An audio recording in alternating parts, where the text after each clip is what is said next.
Hello बच्चों, कैसे हैं आप सब। आशा करती हूँ आप सब बहुत अच्छे होंगे। आप जानते हैं कि 11 मई को श्रेष्ठा का पेपर है। और श्रेष्ठा का जो पेपर 11 मई है, तो इसका मतलब हमारे पास बहुत कम समय रह गया है। 1 महीने से भी कम समय का रह गया है। और इसीलिए मैं 2023 का जो पेपर है, 2023 में जो साइंस का जो पेपर आया था श्रेष्ठा का, मैं उसके क्वेश्चंस लेके आई हूँ। साइंस के क्वेश्चन मैं इस वीडियो में हल करूंगी। नेक्स्ट और भी क्वेश्चंस जो उस पेपर के हैं वो भी हल करूंगी। कैसे तैयारी करनी है ये मैं थोड़ा सा बता देती हूँ आपको। देखिए, आपके पास समय बहुत कम है। कोशिश करिए कि आप ज्यादा से ज्यादा टाइम पढ़ाई को दीजिए, क्योंकि 1 महीने से भी कम समय है। और आपको यहाँ पता है कि 3,000 सीटें हैं। और 3,000 जो सीटें हैं वो 9th और 11th यानी क्लास 9th के लिए और क्लास 11th के लिए बटी हुई है, ये 9th और 11th। और आपको ये चीज भी बता दूं, सब्जेक्ट कौन कौन से इसमें आएंगे। तो इसमें जो आते हैं, 1 मिनट, जो सब्जेक्ट आते हैं वो बच्चों मैथ, यानी आप मैथ को पढ़िए। ठीक है, मैथ से 30 क्वेश्चंस आएंगे, 30 क्वेश्चन आएंगे उसमें से। और आप साइंस को पढ़िए। साइंस के 20 क्वेश्चंस आएंगे, यानी 30 और 20 कितने हो गए, 50 हो गए। और एसएसटी यानी सामाजिक अध्ययन से, अब एसएसटी में ज्यादातर आप आधुनिक जो 8th क्लास की जो मॉडर्न हिस्ट्री है उसकी ज्यादा तैयारी करिए, उससे ज्यादा क्वेश्चंस पूछे जाएंगे। और 6th 7th और जो ज्योग्राफी या इनसे पार्ट जो है, संविधान का जो पार्ट है, ये जीके से कवर होगा। तो पर लेकिन आप इसमें एसएसटी में जो आपकी आप भी जानते हैं कि जो भूगोल है और आपका इतिहास 8th क्लास का और नागरिक जीवन यानी सिविक्स, वो वाला पार्ट आप क्या कर लीजिए, कंप्लीट कर लीजिए, उसे अच्छे से पढ़ लीजिए, क्योंकि वो 25 जो मार्क्स होंगे उसमें पूछे जाएंगे। और जीके, अब जीके तो अपने आप में बहुत अथाह होता है, बहुत बड़ा एक मतलब पार्ट होता है। और उसमें आपको पढ़ना होता है पूरा। पर लेकिन आप ना 6th 7th 8th इनकी बुक्स को कवर कर लीजिए। और मेरे ख्याल से कई बच्चों ने एनएमएमएस की तैयारी की होगी, या और भी तैयारी की होगी, या नवोदय की भी, या इनकी भी तैयारी करते हैं और भी कंपटीशन की, तो इनकी जरूरत पड़ती है। तो आप ये सारी कर लीजिए। अगर ज्यादा वो लग रहा है तो हमारी बुक खरीदिए। उसमें बुक में आज ये वाली बुक है हमारी बच्चों, ये वाली बुक, ये वाली जो बुक है हमारी, आप इसको खरीदिए। इसमें आपका जीके का पार्ट क्या हो जाएगा, कंप्लीट हो जाएगा। बहुत अच्छे से समझा रखा है, अच्छे से वो बताया है। तो ये इसमें काफी सारे जीके का पार्ट क्या हो जाएगा, हमारा कंप्लीट हो जाएगा। तो आप मतलब तैयारी के लिए आपके पास कम समय है, आप अच्छे से तैयारी कीजिए। और कोशिश मैं भी कर रही हूँ, आप वीडियोस देख सकते हैं।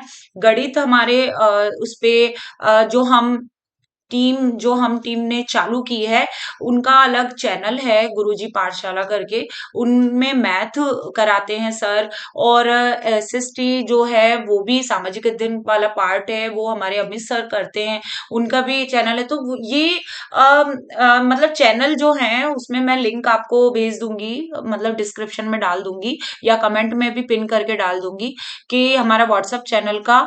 और साथ ही साथ जो हमारा व्हाट्सएप लिंक है वो भी मैं डाल दूंगी, शेयर कर दूंगी, ताकि आप उधर से जुड़ जाइए। हम 1 महीने में तैयारी कराएंगे, जो भी आपकी डाउट्स हैं आप पूछ सकते हो उधर। और साथ ही साथ एक चीज और, कि आप खुद तैयारी पर ज्यादा ध्यान दें, क्योंकि आप नहीं करेंगे खुद तैयारी तो सफलता नहीं मिल पाएगी। क्योंकि सफलता होने के लिए, या सफलता पाने के लिए, या सफल होने के लिए बच्चों, खुद से मेहनत करना बहुत जरूरी है। और मैं आपको कैसे क्वेश्चंस आते हैं, क्योंकि मैं 2023 का आपको ये पेपर करा रही हूँ, ये 2023 के क्वेश्चन है साइंस के, और जो मैं आपको यहाँ अलग से करा रही हूँ। तो ये देखिए आप, इसमें साइंस का ही क्वेश्चन है, 31 नंबर वही डाल रखा है मैंने, क्योंकि 30 क्वेश्चन मैथ के आते हैं। तो मैंने साइंस का ये 2023 का पेपर मैं यहाँ लिख देती हूँ ताकि आपको डाउट ना हो।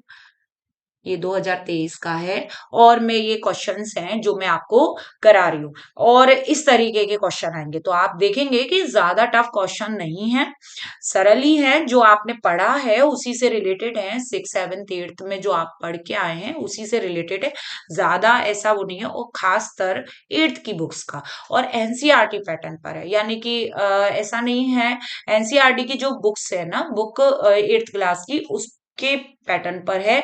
6th 7th को भी आप कवर करिए क्योंकि एक दो क्वेश्चन वहां से भी आ जाता है।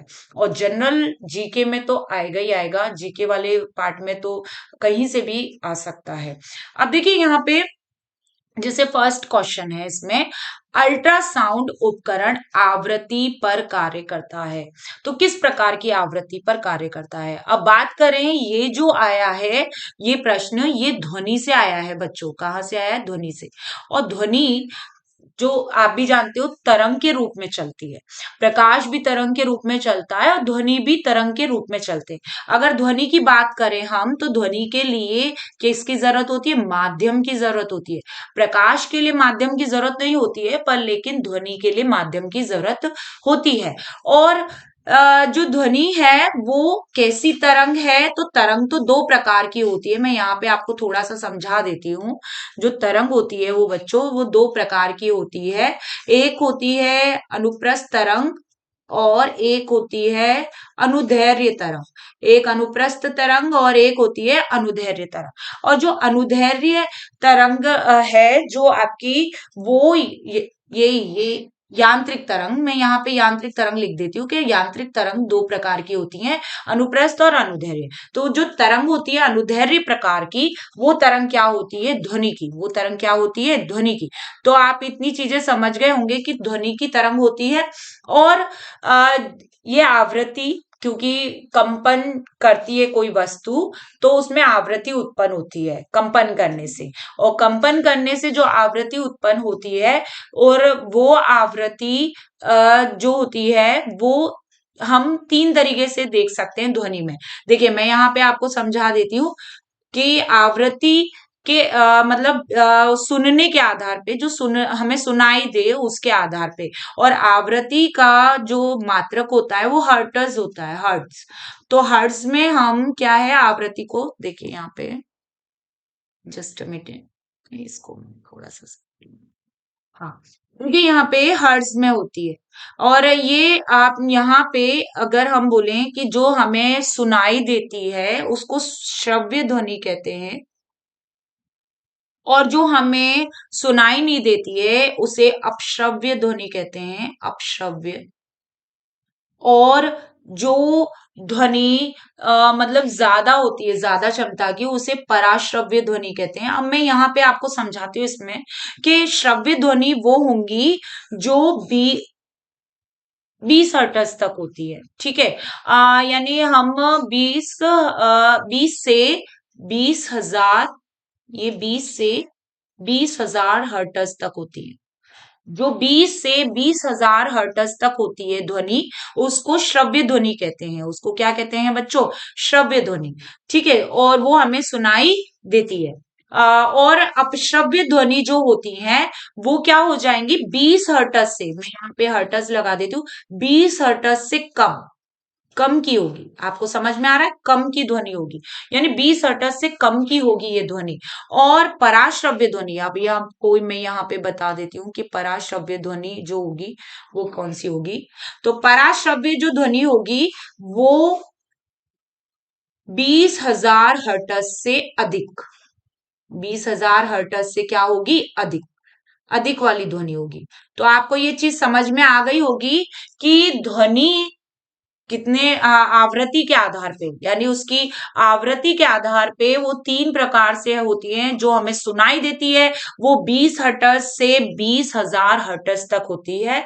और अपश्रव्य ध्वनि जो हमें सुनाई नहीं देती है बच्चों, वो 20 हर्ट्ज से कम की ध्वनि होती है। और पराश्रव्य ध्वनि होती है 20,000 हर्ट्ज से अधिक की ध्वनि। तो हमारा जो सही आंसर होगा वो क्या होगा, सही आंसर आप ही बताइए, सही आंसर क्या होगा बच्चों, 20,000 हर्ट्ज। क्या होगा, 20,000 हर्ट्ज की ध्वनि क्या होगी हमारी, पराश्रव्य ध्वनि होगी, यानी अल्ट्रासोलेट रेज। ये अल्ट्रासोलेट रेज, मैं यहाँ पे थोड़ा सा इसको वो कर देती हूँ। यहाँ पे आपको ये चीजें समझ में आ गई होंगी। तो अल्ट्रासोनेट जो रेज है हमारी, वो क्या हो गई, 20,000 हर्ट्ज से क्या हो गई, ज्यादा की हो गई। और ये हमें क्या है, ये मतलब ज्यादा ऐसे अल्ट्रासोनेट होती है, वो हमारे श्रव्य यानी सुनने की क्षमता से ज्यादा होती है, सुनने की क्षमता से ज्यादा। ठीक है, तो ये चीज आपको समझ में आ गया होगा। ध्वनि का पहला क्वेश्चन आपके समझ में आ गया होगा कि क्या कैसे पूछा गया है। मैं इसको क्लियर कर देती हूँ बच्चों, क्योंकि अभी हम दूसरा समझेंगे, वो हौच पौच हो जाएगा, बहुत सारा यहाँ पे हो जाएगा। देखिए, अब सेकंड क्वेश्चन देखते हैं। लोहे को संक्षारण, यानी लोहे पर संक्षारण हो रहा है लोहे का, यानी लोहे पर क्या लग रही है, जंग। और लोहे पे जो जंग लग रही है, यानी लोहे का क्या हो रहा है, संक्षारण हो रहा है।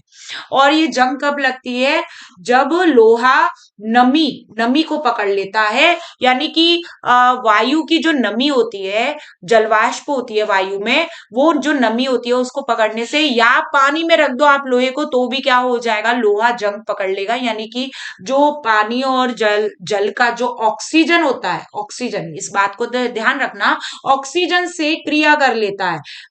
यानी आयरन यानी लोहा जो होता है वो ऑक्सीजन से क्रिया कर लेता है, उसका ऑक्सीकरण हो जाता है।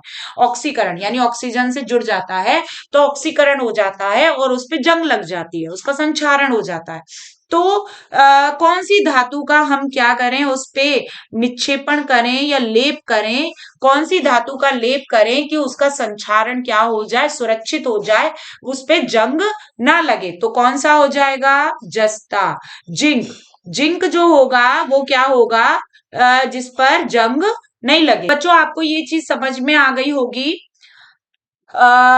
यहाँ पे हम थर्ड क्वेश्चन लेते हैं। भूकंप लेखी यंत्र का उपयोग, भूकंप लेखी यानी आप समझ गए होंगे, भूकंप लिखा हुआ है, तो उपयोग क्या रिकॉर्ड करने के लिए होता है, जैसे कि इसमें पवन की शक्ति, भूकंप का कंपन, बिजली का कौंधना, तापमान।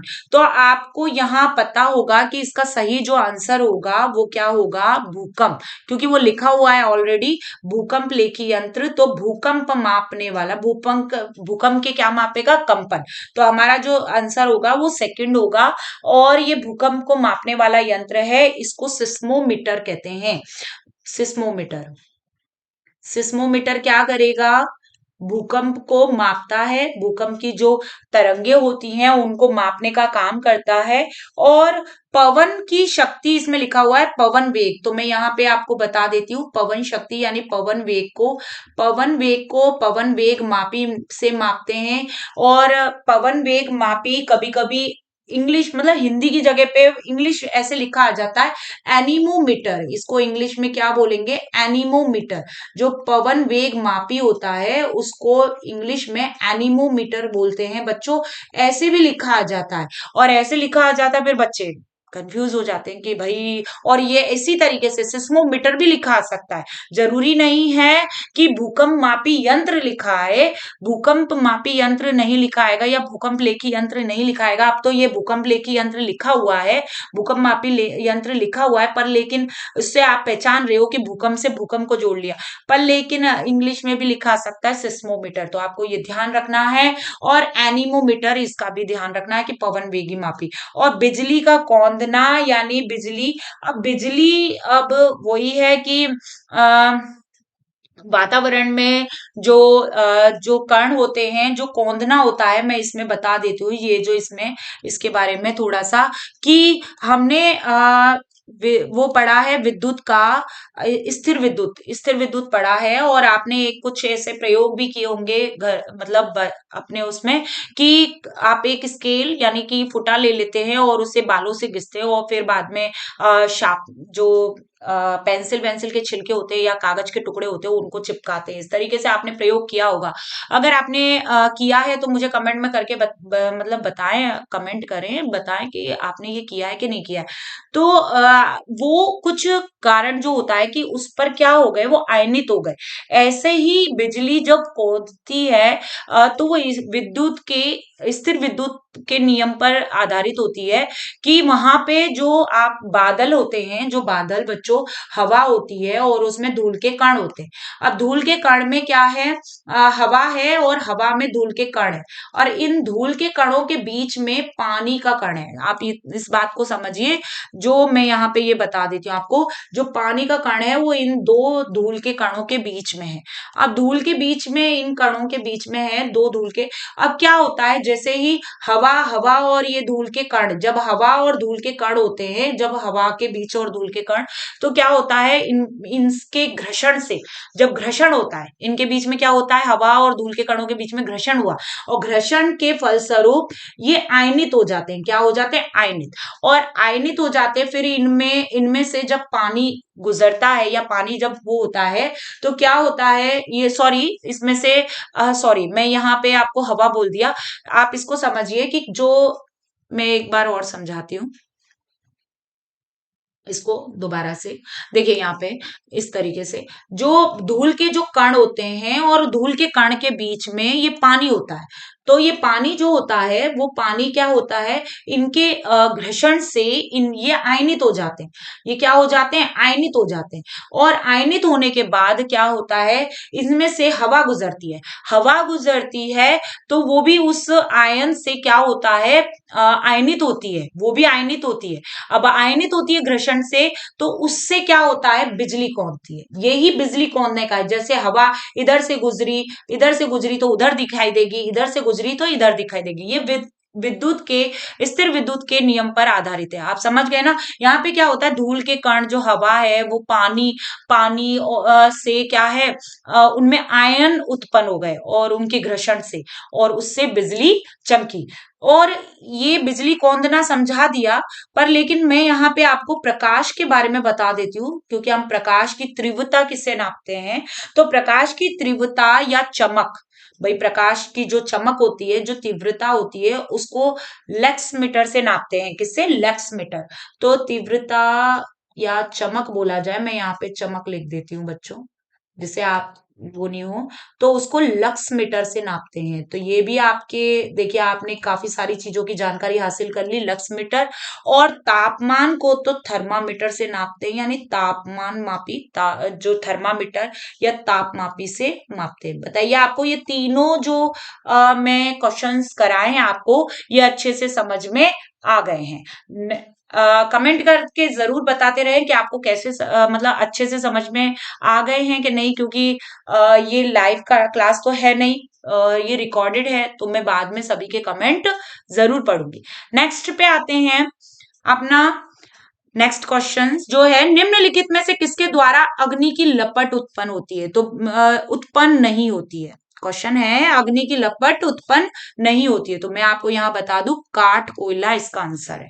काठ कोयले का मतलब होता है बच्चों लकड़ी का कोयला। लकड़ी का कोयला। अब लकड़ी कोयला जो होता है, वो जब जलाया जाता है, तो ये क्या होता है, जलने के बाद ये वाष्पीकृत नहीं होता है, मतलब वाष्पित नहीं होता है।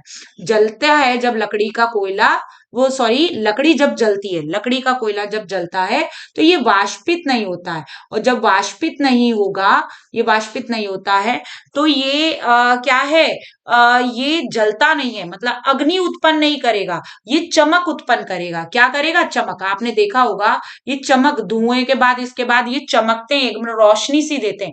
ऐसे लौ उत्पन्न नहीं करते ये, ऐसे मतलब जलते नहीं है, ये अग्नि नहीं देते, अग्नि की लपट नहीं देते, ये सिर्फ चमकते हैं।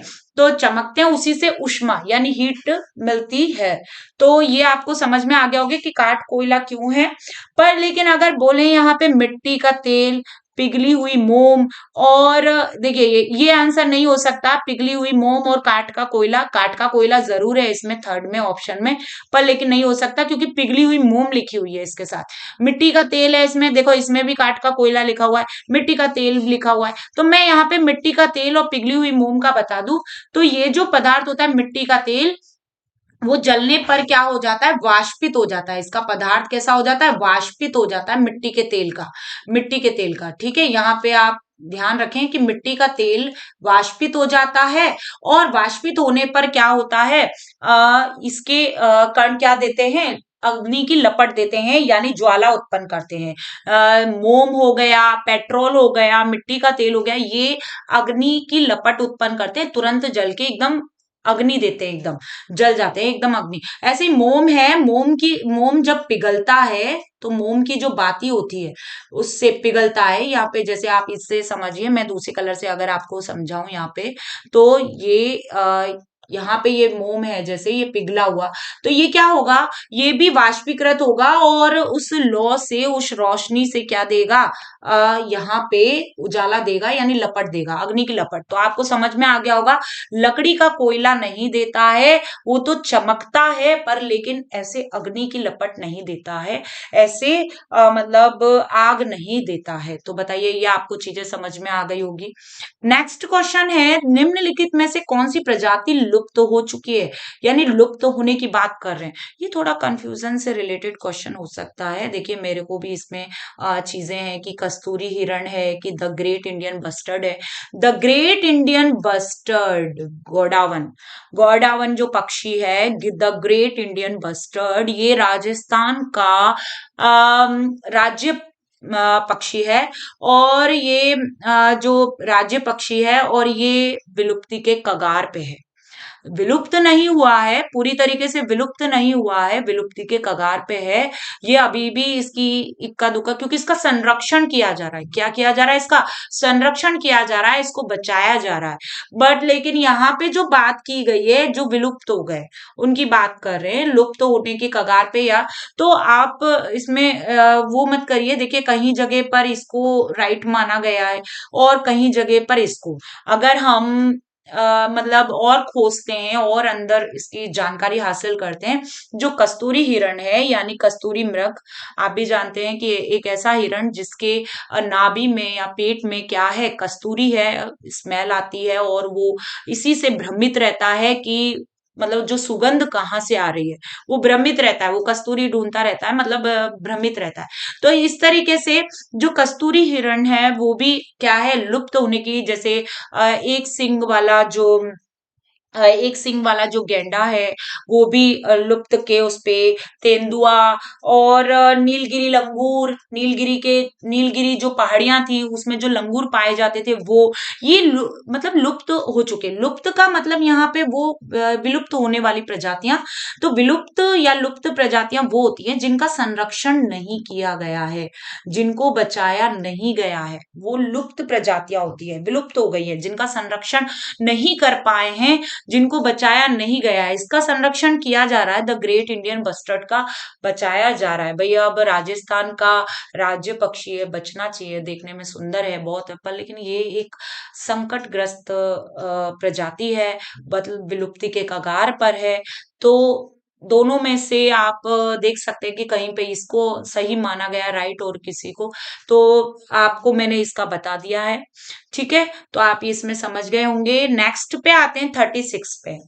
जो नेक्स्ट क्वेश्चन वो है, हमारे पादपों जानवरों, या समझना ध्यान से, पादपों जानवरों और उनके आवासों को संरक्षित करने के लिए सुरक्षित स्थान कौन से हैं।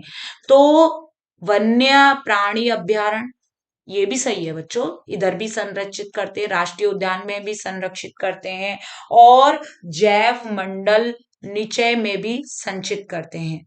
और भौगोलिक निचय जो दे रखा है, भौगोलिक निचय वही जैव मंडल में ही आ जाता है, तो ऐसा नहीं है कि इसको, तो हमारा जो सही आंसर होगा, देखिए इसमें ABCD ऐसे करके नहीं है तो हम सभी को कर देते, पर लेकिन इसमें देखिए ये आंसर, ये आपको दिख रहा होगा थर्ड नंबर का ABC, यानी ये जो है, देखिए डबल डबल लिख गए इसमें, ABC जो है वो बिल्कुल सही है, सही आंसर है ABC। और ये यानी कि हमारे पादपों का और जानवरों का और उनके आवासों का राष्ट्रीय उद्यान में भी करते हैं, वन्य अभ्यारण्य में भी करते हैं, और जैव मंडल निचय में भी जो जैव मंडल जो होते हैं उनमें भी क्या है, हम इनका संरक्षण करते हैं। तो ये आपको समझ में आ गया होगा। नेक्स्ट पे चलते हैं, कमेंट करते रहना, बताते रहना समझ में आए कि नहीं, इस तरीके के क्वेश्चन आएंगे। और देखिए ये जो प्रश्न आ रहा है, ये वाला, ये प्रश्न 8th क्लास में है, एनसीईआरटी की बुक में, इसलिए, और वो पादप जंतु संरक्षण वाले चैप्टर में है। और ये ज्यादातर जो बोर्ड्स हैं, जैसे यूपी बोर्ड्स की बुक हो गई या और बुक्स हो गई, उनमें नहीं है, एनसीईआरटी वाली पैटर्न में है। और इसीलिए एनसीईआरटी की बुक्स का ही माना जाएगा, क्योंकि उससे क्वेश्चन ये आएंगे। तो बच्चों, आप एनसीईआरटी और हमारी बुक्स लीजिए, वो पूरी की पूरी एनसीईआरटी पर पैटर्न पर ही बेस है। तो ये जो चैप्टर है ना, ये भी अलग से साइंस में दिया गया है, इसको भी आप क्या है ढंग से पढ़ सकते हैं। काफी सारे क्वेश्चंस आपके वहां से क्या हो जाएंगे, क्लियर हो जाएंगे, मतलब आप कर सकोगे उन क्वेश्चंस को। देखिए अब ये नेक्स्ट 37, कॉर्क में सर्वप्रथम कोशिका किसने देखा और खोजा? तो जो इसका ऑप्शन देख लेते हैं, रॉबर्ट हुक ने, रॉबर्ट ब्राउन ने, श्वेन ने, अलेक्जेंडर फ्लेमिंग ने। मैं आपको चारों ऑप्शन बताऊंगी, चारों। देखिए, कॉर्क है वो लकड़ी का टुकड़ा होता है, जो ज्यादातर बोतलें जो होती है, शैंपियन की बोतल हो गई या और भी जो बोतल्स हो गई हैं, उनमें ये कॉर्क का ढक्कन ऐसे लगाते हैं। मतलब मैं आपको बता रही हूँ जैसे आप घर में देख सकें, पर लेकिन अगर मैं आपको कहूँ कि पेड़ पौधों पे देखें, तो ये एक छाल है, जो ऊपरी रूप है पेड़ का, पादप का, ये ऊपर का एक छाल है। और ये मृत लेयर होती है, क्योंकि छाल जब हम बच्चों एक हिस्से से यूं करके चीरते हैं, मतलब पेड़ पादप से इस हिस्से को चीरें, तो नीचे का जो जीवित कोशिकाएं आ जाती है। तो जो मृत कोशिकाएं हैं, जो मृत भाग है पादप का ऊपरी भाग, यानी जो पादप के तने का या शाखा का जो ऊपरी भाग है, बाह्य बाह्य त्वचा जो है, वो कॉर्क है, यानी छाल। आप समझ रहे हैं, कॉर्क है। और वो मृत कोशिकाओं का है। तो ये मृत कोशिकाएं, आपको ये चीज आपको समझ में आ गई। तो 1665 में कॉर्क की कोशिकाओं में, ये कॉर्क की कोशिकाएं में देखने वाले जो साइंटिस्ट थे, देखिए अब ये थोड़ा सा गलत बन रहा है, मैं आपको इसमें बता दूं। तो जो साइंटिस्ट थे वो थे रॉबर्ट हुक। कौन थे? Robert Hooke. तो हमारा सही जो आंसर है वो है रॉबर्ट हुक, फर्स्ट ऑप्शन। और इन्होंने कॉर्क की कोशिकाएं देखी, और ये कैसी कोशिकाएं थी, कुछ इस तरीके से दिख रही थी इनको बच्चों, लाइक कुछ मधुमक्खी के छत्ते जैसी, कुछ इस तरीके से, जैसे मधुमक्खी के छत्ते में इस तरीके से होते हैं ना, इस तरीके से दिख रही थी। और इनको उन्होंने क्या नाम दे दिया? कोशिका। तो शैल की खोज, मृत कोशिका जो सबसे पहले देखी, वो किसने देखी? रॉबर्ट हुक ने देखी। और ये मृत थी, और इनके अंदर जो केंद्रक भी मिलेगा वो भी कैसा है? मृत जैसे। तो अभी केंद्रक की खोज नहीं करी है, क्योंकि उन्होंने अपने ही बनाए हुए जो उनका खुद का बनाया हुआ जो सूक्ष्मदर्शी था, यानी जो छोटी वस्तुओं को देखने वाला, उनका सरल सूक्ष्मदर्शी था, मतलब सिंपल, जिसको हम एक तरीके से बोल सकें, जो हमारा ग्लास होता है जो डिटेक्टिव लेके, और उस तरीके से आपने प्रयोगशाला में भी देखा होगा, वो जो उसी से बनाया था उन्होंने अपना सूक्ष्मदर्शी, उससे देखा था उन्होंने। और उससे वो इतना क्लियर नहीं देख पाए थे, उन्होंने इस तरीके से जाल को नाम दे दिया था कोशिका। और मृत्यु उसका किया था। तो बच्चों, सबसे पहले अगर बात की जाए, पादप की कोशिका में देखा है, और सबसे पहली जो लेयर भी देखी उन्होंने, तो कोशिका भित्ति देखी। तो कोशिका भित्ति देखने वाले जो वैज्ञानिक थे, वो भी रॉबर्ट हुक थे। यानी पादप की जो सबसे पहली, जो कोशिका की पहली जो लेयर होती है, जो परत होती है, वो कोशिका भित्ति होती है। और कोशिका भित्ति देखने वाले भी कौन थे? रॉबर्ट हुक ही थे। अब देखिए रॉबर्ट ब्राउन, अब मैं रॉबर्ट ब्राउन के बारे में बताऊं कि रॉबर्ट ब्राउन ने कोशिका के अंदर 1831 में केंद्रक की खोज करी, यानी न्यूक्लियस की। तो कोशिका की खोज। और मैं यहाँ पे एक चीज और बता दूं, ये बताया नहीं मैंने, जीवित कोशिका की खोज। देखो, इन्होंने तो मृत कोशिका की खोज करी थी, पर जो लाइव कोशिका है, जीवित कोशिका जो है, लाइव कोशिका की खोज वो किसने करी? तो वो लाइव कोशिका की खोज, जो लाइव कोशिका, मैं यहाँ पे लाइव देख देती हूँ, जो लाइव सेल का जो है, वो ल्यू वैन हॉक ने की। ल्यू वैन हॉक ने, जीवित कोशिका की। तो ये आपको ध्यान रखना है। और यहाँ रॉबर्ट ब्राउन ने 1831 में केंद्रक की कोशिका के अंदर केंद्रक की खोज करी।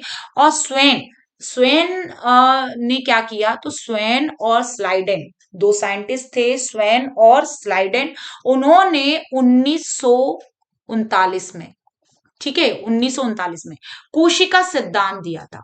जब तक क्या हो गया था बच्चों, जब तक है ना माइक्रो जो कंपाउंड संयुक्त, इन्होंने रॉबर्ट हुक ने तो सरल सूक्ष्मदर्शी में देखा, कंपाउंड यानी कि संयुक्त सूक्ष्मदर्शी जो आप अपने प्रयोगशाला में इस्तेमाल करते हैं, रखा रहता है, वो कंपाउंड माइक्रोस्कोपी होता है। उसके आधार पे उन्होंने क्या दिया था, कोशिका सिद्धांत दिया था। कोशिकाएं विभिन्न आकृति की मिल सकती हैं, कोशिकाएं विभाजन होता है, और कोशिकाएं आकार में वृद्धि भी करती हैं, कई प्रकार की संरचना में मिलती हैं। इस तरीके से कोशिका का सिद्धांत स्वेन और स्लाइडर ने दिया था। अलेक्जेंडर फ्लेमिंग ने क्या किया, तो अलेक्जेंडर फ्लेमिंग ने पहली पहली प्रतिजैविक दवा जो थी, प्रतिजैविक दवा एंटीसेप्टिक क्रीम जो थी, पहली प्रतिजैविक दवा बनाई पेनिसिलिन। पेनिसिलिन, यह आपको ध्यान रखना है, कवक से प्राप्त की थी। पेनिसिलिन दवा का प्रतिजैविक थी पहली, उसका निर्माण किसने किया था, अलेक्जेंडर फ्लेमिंग ने। और मैं आपको यहां बता दूं, पेनिसिलिन से ही क्या है, पैरासिटामोल जो बना हुआ है वो इसी से ही बना है। तो कवक से प्राप्त की गई थी प्रतिजैविक दवा पेनिसिलिन। आपको ये चीज समझ में आ गई होगी अलेक्जेंडर फ्लेमिंग ने क्या किया। अब यहाँ नेक्स्ट क्वेश्चन पे आते हैं हम, निम्नलिखित में से कौन सा, बच्चों ये परायुज नहीं है, जरायुज है, जरायुज यानी वीवी पैरस प्राणी है। तो जरायुज प्राणी कौन सा है, अब मैं आपको यहाँ पे बता दूं, जो बच्चे पैदा करते हैं, जो बच्चे पैदा करते हैं, बच्चों को जन्म देते हैं, वो बच्चों को जन्म देते हैं, वो क्या कहलाते हैं, वीवी पैरस कहलाते हैं, जरायुज प्राणी कहलाते हैं। और इनमें से आप भी जानते हो कि गाय, गाय जो है वो हमारा सही आंसर है, और वो बच्चे देती है, बच्चों का जन्म देती है। और मेढक, छिपकली, तितली ये अंडे देती हैं। मेढक अंडे देता है, एम्फीबिया वर्ड से आता है, उभयचर है, मेढक उभयचर है, स्थल और क्या है, स्थल और पानी दोनों में मिलता है। छिपकली रेप्टिलिया है, रेंग के चलती है, सरीसृप है, और ये भी अंडे देती है। तितली, तितली ऑर्थोपोडा का उससे आती है, संघ से, और ये तितली जो है ये भी अंडे देती है। तो ये तीनों कैसे हो गए, ओविपेरस यानी कि अंडयुज, जो क्या देते हैं, अंडे देते हैं, अंडों को जन्म देते हैं या अंडे देते हैं, अंडयुज। तो मैं यहाँ पे थोड़ा मेढक के बारे में थोड़ा सा और बता दूं, आपको और नॉलेज मिल जाएगी। मेढक जो होते हैं, नर मेढक और मादा मेढक दोनों ही जल में बच्चों क्या देते हैं, मादा मेढक जल में ही अंडे छोड़ती है, मतलब अपने जो अंडाशय है वो अपने जल में ही छोड़ती हैं अंडे। और जो शुक्राणु होते हैं, वो नर मेढक जो होता है वो जल में ही, पानी में ही क्या छोड़ते हैं, शुक्राणु छोड़ते हैं। और इसी वजह से जो निषेचन होता है, निषेचन, निषेचन जो होता है वो मेढक में कैसा होता है, बाह्य प्रकार का होता है, बाह्य निषेचन जिसे बोलते हैं। आपको ये बाह्य निषेचन का ध्यान रखना है, यानी कि अंड कोशिका, अंड कोशिका से शुक्राणु जब प्रवेश कर जाता है, जब अंदर प्रवेश कर जाता है, तो जो अंड कोशिका और शुक्राणु के मिलने का, यानी कि नर युग्मज, समझना, जो ये भाई शुक्राणु है मेल, मेल, और अंड कोशिका कैसी है, फीमेल यानी कि मादा। तो अंड युग्मक, युग्मक है ये जो शुक्राणु है वो नर युग्मक है। तो शुक्राणु नर युग्मक है, नर युग्मक का मिलना और मादा युग्मक का संलय, मादा युग्मक का से क्या बना, इनके निषेचन करने से, यहाँ पे मैं ये ग लिख देती हूँ, ये युग्मक से, इनके संलयन से क्या है, यानी इनके निषेचन से युग्मनज का निर्माण होता है, युग्मनज।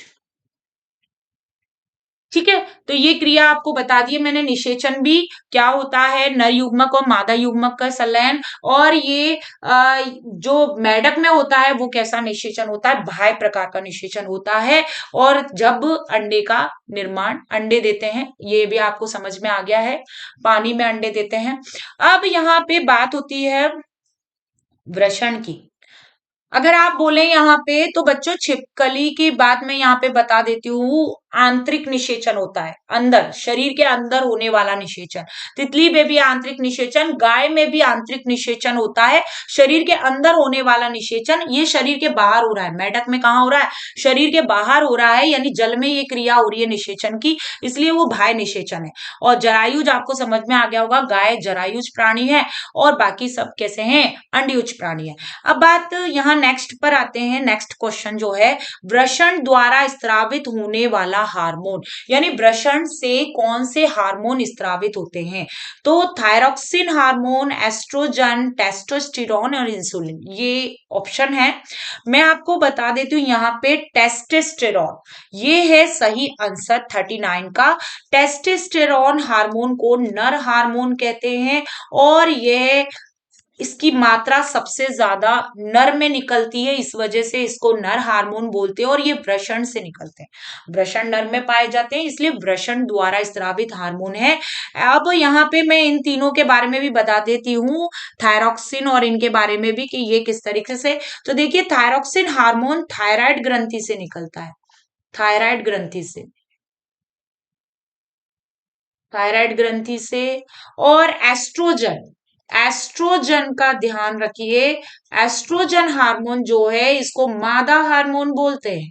और मादा हार्मोन, ये बच्चों जो मादा हार्मोन है ये किससे निकलेगा, ये जैसे वृषण से, वृषण द्वारा नर हार्मोन टेस्टोस्टेरोन निकल रहा है, एस्ट्रोजन जो हार्मोन है वो किससे निकलेगा, अंडाशय द्वारा। किससे निकलेगा, अंडाशय, यानी स्त्री हार्मोन है ये, अंडाशय से निकलेगा। और इंसुलिन हार्मोन, ये जो इंसुलिन हार्मोन है ये अग्नाशय ग्रंथि से निकलता है। बही और अंतःस्रावी ग्रंथियां होती हैं। देखिए मैं आपको यहाँ पे एक बार बता देती हूँ, अग्नाशय ग्रंथि इससे निकलेगा, अग्नाशय ग्रंथि से इंसुलिन हार्मोन निकलेगा। इंसुलिन हार्मोन की कमी से डायबिटीज हो जाता है, मधुमेह रोग हो जाता है, इस बात को ध्यान रखना।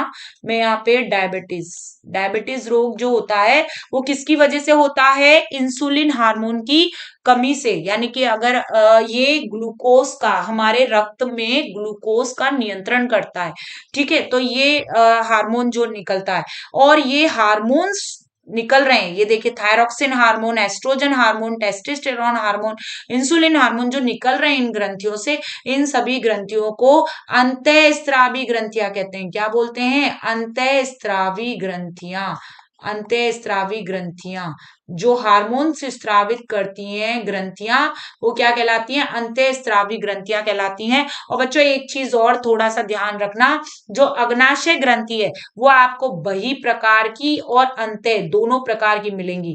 बही प्रकार की ग्रंथि से क्या निकलेगा, बही प्रकार की ग्रंथि से एंजाइम निकलेंगे। क्या निकलेंगे, एंजाइम।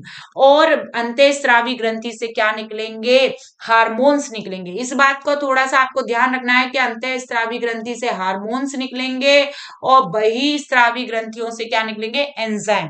तो अग्नाशय ग्रंथि दोनों प्रकार की होती है, अंतःस्रावी भी होती है और बहिस्रावी भी होती है। और अंतःस्रावी में उससे इंसुलिन हार्मोन निकल रहा है, बहिस्रावी में से पाचक एंजाइम निकलते, अग्नाशयी रस निकलता है, जो मतलब प्रोटीन के पाचन में भी काम आता है। और उनमें भी आप आगे जब हमारा टॉपिक जो है उनमें भी आप देख सकते हैं, क्लासेस हमने डाली है इनकी, और उनमें भी आप देख सकते हैं अग्नाशय ग्रंथि, और इनके मैंने आपको इधर भी समझा दिया है। चलिए थोड़ा, नहीं तो वीडियो थोड़ा लंबा हो जाएगा। अभी हम क्वेश्चंस देख लेते हैं इसमें। देखिए 10 क्वेश्चन हो चुके हैं, 10 क्वेश्चन और। आयरिस द्वारा प्रकाश, इसमें अभिकथन दिए गए हैं, अभिकथन 2 हैं। आयरिस द्वारा प्रकाश की मात्रा के आंख में प्रवेश करने का नियमन किया जाता है। उसका कारण दिया गया है आर, जो चित्र सदा आंख के रेटिना पे बनता है।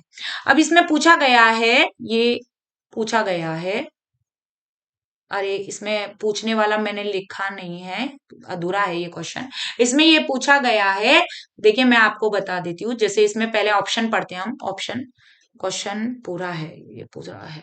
हाँ, क्वेश्चन पढ़ लेते हैं। ए तथा ऑप्शन, सॉरी, ए तथा आर दोनों ही सही हैं।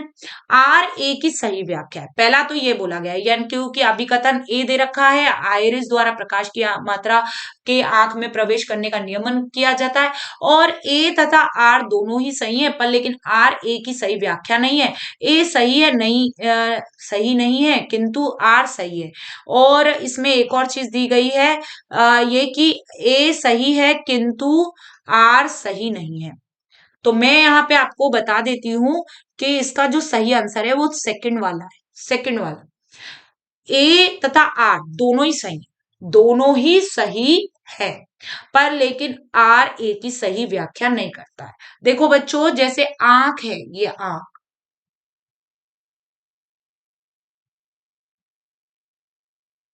ये आंख है, और इसमें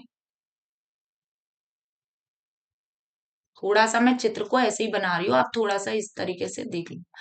और ये हमारा लेंस हो गया, जो आंख है, और ये यहाँ पे आइरिस मिलता है, जो परितारिका, आइरिस मीन्स परितारिका। जो आइरिस होता है वो नियमन करता है प्रकाश को, यानी सिकुड़ता है। ये मतलब जो पुतलियां होती हैं इस तरीके से, परितारिकाएं जो होती हैं वो क्या करती हैं, सिकुड़ती हैं, फैलती हैं। तो आइरिस परितारिका है जो फैलता और सिकुड़ता है, यानी कि ज्यादा प्रकाश आएगा तो ये आइरिस क्या होगा, सिकुड़ जाएगा, और जैसे कम प्रकाश होगा तो ये फैल जाएगा। तो ताकि कम प्रकाश पे ज्यादा से ज्यादा प्रकाश जाए और हमें वस्तु साफ दिखाई दे, तो ये फैल जाता है। और जब ज्यादा प्रकाश होता है, आपने देखा होगा कि आप कमरे से जब धूप में निकलते हो तो आपकी आंखें तुरंत सिकुड़ जाती हैं, एकदम इस तरीके से आप यूं करते हो, तो है ना, वो चीजें जो है वो आइरिस क्या है, वो भी सिकुड़ता है, ताकि ज्यादा प्रकाश जाएगा तो हमारे लेंस को क्या होगी, हमारे लेंस को हानि पहुंचेगी, और हमारे लेंस को हानि ना पहुंचे इसके लिए क्या है, वो सिकुड़ जाता है। तो कम से कम प्रकाश जाए, और ये प्रकाश, इसका मतलब ये हो गया, आइरिस द्वारा प्रकाश की मात्रा आंख में प्रवेश करने का नियमन किया जाता है, यानी आइरिस से प्रकाश के जो प्रवेश का नियमन किया जा रहा है, ये आप समझ गए होंगे। और दूसरा जो दे रखा है, सदा आंख के रेटिना पर बनता है, तो ये आंख का रेटिना पे बनता है, प्रकाश के जाने का क्या मतलब, दोनों में संबंध मिल रहा है आपको, नहीं, आपको लग रहा होगा पढ़ के कि दोनों एक दूसरे से रिलेटेड नहीं है। तो इसीलिए ए तथा आर दोनों ही सही हैं, पर लेकिन आर और ए सही की व्याख्या नहीं है। देखो, रेटिना पे हमेशा बनता है, हमेशा रेटिना पर प्रतिबिंब बनता है, ये बात सही है, पर लेकिन ये वाली चीज है कि क्यों बनता है रेटिना पे। तो देखिए, जो प्रकाश जाता है, प्रवेश करता है, तो जो रेटिना होता है, जिसे हम दृष्टि पटल बोलते हैं, दृष्टि पटल का रेटिना जो है, अब ये हमारा जो रेटिना है वो फोटो एक्सेप्टर होता है, यानी कि वो प्रकाश को रिसेप्टर, मतलब प्रकाश को अवशोषित करने वाला, प्रकाश को अपनी तरफ रिसेप्ट करने वाला, ठीक है, प्रकाश ग्राही जिसे बोलते हैं, जो ग्रहण कर रहा है। तो रेटिना क्या कर रहा है, फोटो रिसेप्टर कोशिकाएं मिलती हैं उस पे, इसीलिए सारा प्रकाश वहां जाता है। और पीत बिंदु पर जो है वो, मतलब और भी जगहों पे बनता है चित्र, प्रतिबिंब है, जो वस्तु का जो प्रतिबिंब है वो रेटिना पे बनता है, और भी जगहों पे बनता है, पर सबसे क्लियर जो बनता है वो पीत बिंदु पे मिलता है, पीत बिंदु पे, ठीक है। और ये पीत बिंदु पे बनता है, यहां से क्या है, तंत्रिकाएं जाती हैं, और यहाँ पे एक अंध बिंदु भी मिलता है, वहां पे क्या है, प्रतिबिंब नहीं बनता है, और पीत बिंदु पे बनता है, और यहाँ से तंत्रिकाएं जाती हैं, जो प्रतिबिंब जो होता है उसको ले जाती है, मस्तिष्क तक जाती हैं, और प्रतिबिंब उल्टा बनता है। रेटिना पे कैसा प्रतिबिंब बनता है, उल्टा, ये याद रखना, उल्टा प्रतिबिंब बनता है, और उसको मस्तिष्क सीधा करके दिखाता है। तो ये आप समझ में आ गया होगा आपको कि ए और आर दोनों ही सही हैं, पर आर ए की सही व्याख्या नहीं है। अब इसके आगे हम चलते हैं, इस पे जो 41 है हमारा क्वेश्चन, सूर्य का ग्रह नहीं है? निम्नलिखित में से कौन सा सूर्य का ग्रह नहीं है? ये जो क्वेश्चन है, अब ये थोड़ा सा ज्योग्राफी से रिलेटेड आ गया। अब इसमें आप पूछोगे तो ये है, ये चैप्टर ये है एनसीईआरटी की बुक में, विज्ञान के उसमें, जिसमें सौर मंडल के बारे में बताया गया है। तो मैं यहाँ पे बता दूं, जो सूर्य के 8 ग्रह होते हैं बच्चों, 8 ग्रह। 8 ग्रह कौन से? तो जैसे ये सूर्य है, और सूर्य के सबसे निकटतम वाला ग्रह जो बुध, फिर यहाँ पे शुक्र, शुक्र के बाद पृथ्वी, पृथ्वी के बाद मंगल, मंगल ग्रह के बाद बृहस्पति, बृहस्पति के बाद यहाँ पे शनि, फिर अरुण वरुण। कितने हो गए टोटल, आप बताइए जल्दी से, कितने हो गए? 8 हो गए। 1 2 3 4 5 6 7 8, 8 ग्रह होते हैं। और इसका मतलब यही ग्रह हैं सारे। अब इनके अलावा कोई और अगर आपको अलग से दिख रहा है तो वो ग्रह नहीं है सूर्य का। तो आंसर क्या हो गया हमारा? प्रकाशमान तारा। प्रकाशमान तारा जिसमें से प्रकाश निकल रहा है तो वो सूर्य हो गया, खुद ही सूर्य हो गया। तो सूर्य का ग्रह, तो प्रकाशमान तारा क्या हो गया? सूर्य हो गया। जो क्या है, जो प्रकाश होता है अपने ही स्वयं के प्रकाश से, वो तारे कहलाते हैं। तो सूर्य तारा है, सौर मंडल का सबसे बड़ा तारा है। तो ये इसके 8 ग्रह ये मैंने आपको बता दिए। अब नेक्स्ट इसमें देखिए 42 है, जो निम्नलिखित में से ग्रीन हाउस गैसों को पहचानिए। अब ग्रीन हाउस गैसों से पहले आप ये समझिए ग्रीन हाउस क्या है। ग्रीन हाउस जो गैसें हैं, मैं आपको थोड़ा सा समझा दूं यहाँ पे। जब जो ठंडे इलाके होते हैं ना बच्चों, वहां पे क्या है, एक घर बनाया जाता है ग्रीन कलर का। ये ग्रीन कलर का घर क्यों बनाया जाता है, इसमें मैं आपको थोड़ा सा समझा देती हूँ। ये कांच का, हरे कांच का घर होता है। हरे कलर का इसलिए बनाया जाता है, जो प्रकाश होता है, जो सूरज होता है, वो क्या है, सफेद रंग का होता है। जो प्रकाश होता है एक वन में दिखाई देता है सफेद रंग का। उसमें स्पेक्ट्रम होते हैं, 7 रंगों से मिलकर बना होता है, पर लेकिन वो सफेद रंग दिखाई देता है, जो सातों रंग मिल जाते हैं। तो क्या होता है, जो पत्ती आपने देखी होगी, जो फोटोसिंथेसिस होता है, तो पत्ती हरे रंग की होती है। अब जैसे ही सूर्य का प्रकाश पड़ता है, देखो मैंने हरे रंग की नहीं बनाई है पत्ती, आप बस इसे समझ लीजिए कि पत्ती हरे रंग की होती है। जैसे ही सूर्य का प्रकाश गिरता है श्वेत रंग का, तो श्वेत रंग का जो प्रकाश गिरता है तो वो सारे रंग को क्या कर लेते हैं, अवशोषित कर लेता है। जो पत्ती में हरित लवक जो पाया जाता है, वो सारे फोटोन्स को क्या कर लेता है, प्रकाश मतलब अवशोषित कर लेता है।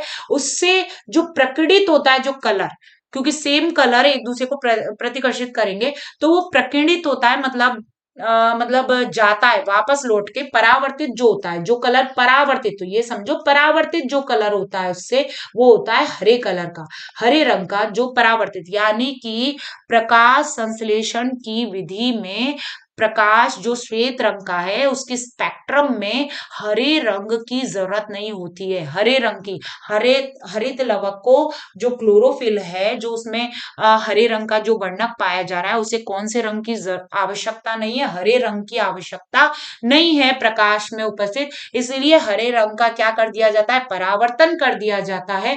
और परावर्तन कर देता है तो क्या है, तभी हमें वो पत्ती क्या दिखाई देती है, हरे रंग की दिखाई देती है। और मतलब जो कलर परावर्तित होता है, इस बात को ध्यान रखना, जो रंग परावर्तित होता है वो ही हमें क्या है, दिखाई, उसी रंग का ही हमें क्या है, वस्तु दिखाई देती है। तो यहाँ जो पेड़ पौधे हैं उनको हरे रंग की जरूरत नहीं है, तो इसीलिए पूरे जो कांच का जो घर है ग्रीन कर दिया जाता है, इसलिए उसे ग्रीन हाउस बोला जाता है। और सभी सभी प्रकाश को वो अवशोषित कर लेता है, का जो है वो सभी प्रकाश को अवशोषित कर लेगा।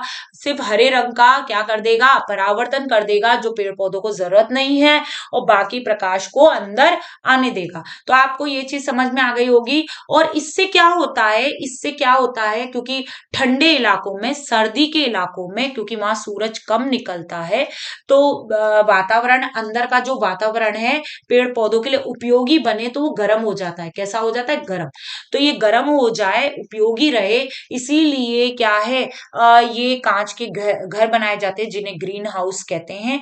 और ये जो है इफेक्ट, ये इफेक्ट मैं आपको इसलिए बोल रही हूँ क्योंकि ये जो इफेक्ट है ये हमें ग्लोबल वार्मिंग, वही ग्रीन हाउस यानी हरित गृह प्रभाव, यानी ग्लोबल वार्मिंग, यानी ग्लोबल वार्मिंग में भी हम इसी को ही क्या है उदाहरण बनाते हैं, क्योंकि जैसे वहां कांच का जो घर होता है ये हरे रंग का, ये गर्म रहता है औरों के और वातावरण की अपेक्षा, इसी प्रकार से हमारी जो पृथ्वी होती है, मैं यहाँ पे आपको देखो, ये आपको समझ में आ गया होगा, मैं इसको सॉरी यहाँ पे मैं आपको यहाँ पे इसको क्लियर कर देती हूँ। तो ग्लोबल वार्मिंग जो होती है यानी ग्रीन हाउस इफेक्ट या हरित गृह प्रभाव, तो वो भी ऐसे ही होता है।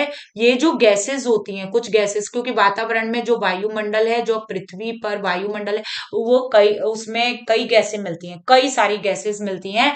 और वो क्या करती हैं, वायुमंडल, ये रहा वायुमंडल, ये पृथ्वी, और ये मैंने यहाँ पे मैं आपको ये थोड़ा सा हिस्सा बना के बताती हूँ क्योंकि इससे आप पूरा नहीं समझ पाएंगे। तो देखिए, ये पृथ्वी का निचला वाला हिस्सा है, ये वायुमंडल है, इसको मैं इससे बता देती हूँ। ये वायुमंडल है, ये वायुमंडल की लेयर है। तो आप ये समझिए, यहाँ पे बहुत सारी गैसेस मिलती हैं, और ये गैसेस जो होती हैं वो क्या है, यहाँ ये जो सूर्य की प्रकाश की किरणें आती हैं, सूर्य से जो प्रकाश की किरणें आती हैं वो आती हैं, और वो उन गैसों से, यहाँ जो गैसेस मिलेंगी परावर्तित होती हैं, जैसे ही ये जो सूर्य की ऊष्मा होती है धरातल पे आती है तो गर्मी उत्पन्न करती है, और ये वापस परावर्तित होती हैं, ये किरणें, सूर्य की किरणें, जो गर्मी है, जो हीट है, वो क्या होती है, वापस परावर्तित होती है। ये अवरक्त किरणें जिन्हें बोलते हैं इनको, क्योंकि ये परावर्तित हो रही है, परावर्तित किरणें हैं, ये हमें दिखाई नहीं देती है बच्चों, ये हमें दिखाई नहीं देगी, पर लेकिन जो वायु पाई जाएंगी, जो वायु में जो गैसेस पाई जाएंगी, वो क्या कर लेंगी, इसको क्या कर लेंगे, अवशोषित कर लेंगी, अवशोषित कर लेंगे, वो यहीं पर क्या कर लेंगी, उसे अवशोषित कर लेंगी। ये परावर्तित होके नहीं जा पाएंगी, कुछ तो परावर्तित हो जाएंगी, कुछ नहीं जा पाएंगी, और ये अवशोषित कर लेंगे। उससे क्या होगा, पृथ्वी का जो वातावरण होगा, जो इन्वायरमेंट होगा, वो कैसा हो जाएगा, गर्म हो जाएगा, गर्म हो जाएगा, और मतलब गर्मी बढ़ेगी, उससे क्या होगा, गर्मी बढ़ेगी, और वातावरण गर्म होने से क्या होगा, आप भी जानते हैं इसके जो हानिकारक प्रभाव है वो ये है कि जो हिमालय और इन पे जो ग्लेशियर हैं वो क्या है, पिघल रहे हैं, ग्लेशियर्स पिघलेंगे, बाढ़ आएगी, है ना, बाढ़ आएगा तो क्या होगा, हानि होगी। तो इस तरीके से क्या हो रहा है, गर्मी बढ़ रही है, और मौसम में बदलाव भी हो रहा है, क्लाइमेट चेंज हो रहा है, कहीं बरसात हो जाती है, कहीं कुछ हो जाता है, कहीं कुछ, इस तरीके से। तो ये कौन कौन इफेक्ट करता है इस ग्लोबल वार्मिंग के लिए, कौन सी गैस होती है, तो ये हमें देखना है। इसमें ऑप्शन दे रखा है, जैसे नाइट्रोजन तथा कार्बन डाइऑक्साइड, ऑक्सीजन तथा मीथेन, मीथेन तथा nitrogen oxide, nitrous oxide, nitrous oxide तथा सल्फर डाई ऑक्साइड। हमें बच्चों सही ऑप्शन को ढूंढना है। मैं अभी आपको यहाँ पे बता देती हूँ कौन कौन सी गैसेस क्या होती हैं, सही ऑप्शन को ढूंढना है। तो कौन कौन सी, तो मैं यहाँ पे बता देती हूँ, जलवाष्प, जलवाष्प। अब आप बोलोगे जलवाष्प कैसे कैसे करेगा ग्लोबल वार्मिंग के लिए, तो जलवाष्प भी उत्तरदायी होता है ग्लोबल वार्मिंग को क्या है, मतलब करने के लिए, ग्रीन हाउस के लिए। मैं अभी इसको समझाऊंगी आपको। मैं पहले इन गैसेस के नाम लिख देती हूँ। कार्बन डाइऑक्साइड, सबसे ज्यादा कार्बन डाइऑक्साइड करती है। एक तो भारी गैस होती है, धुआं होता है, निकलता है, तो ये गैस क्या है, ये अवशोषित कर लेती है, काले रंग की होती है।